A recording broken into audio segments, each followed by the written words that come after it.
Hello, Mike. Welcome back.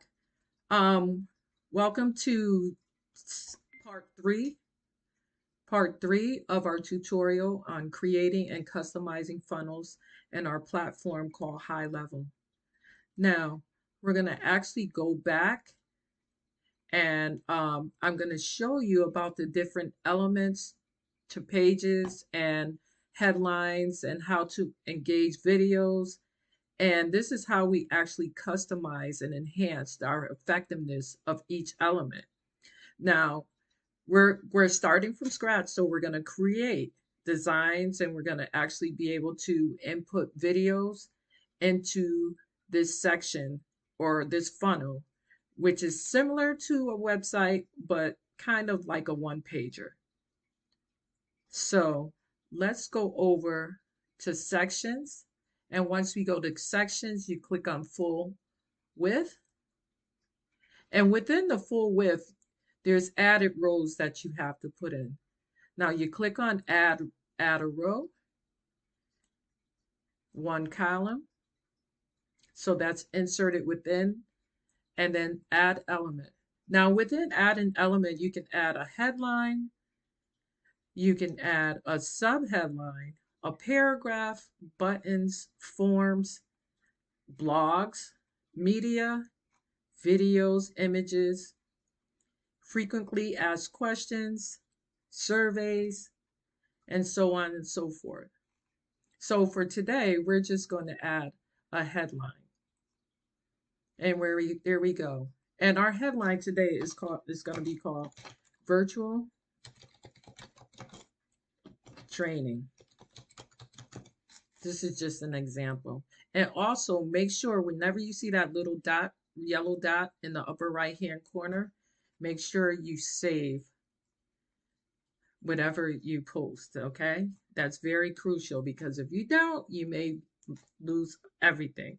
Now you can go back and then you can also create content. You can have content already listed. So you can also go on and click that add button within the blue. And then you can add another row or add another column, add elements like a subtitle.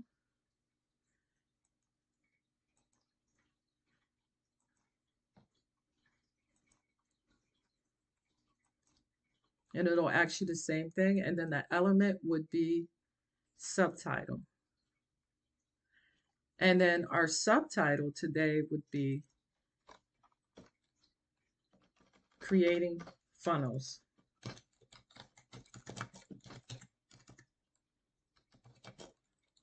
from scratch.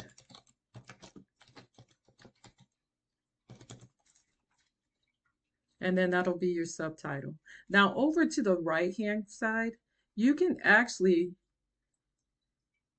make color to the background, shadow it out to a strong shadow. That actually pops it out. Um, Left alignment, center alignment,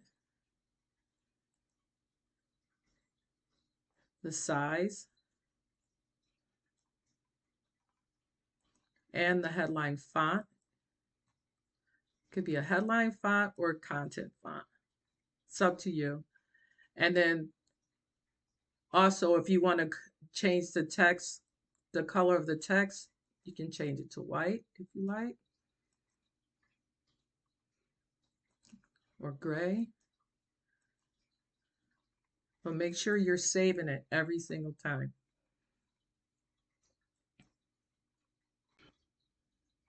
Now, you want to also pay attention to the layers. So where it says page, this is actually the page we're on, and it'll bring you to each section.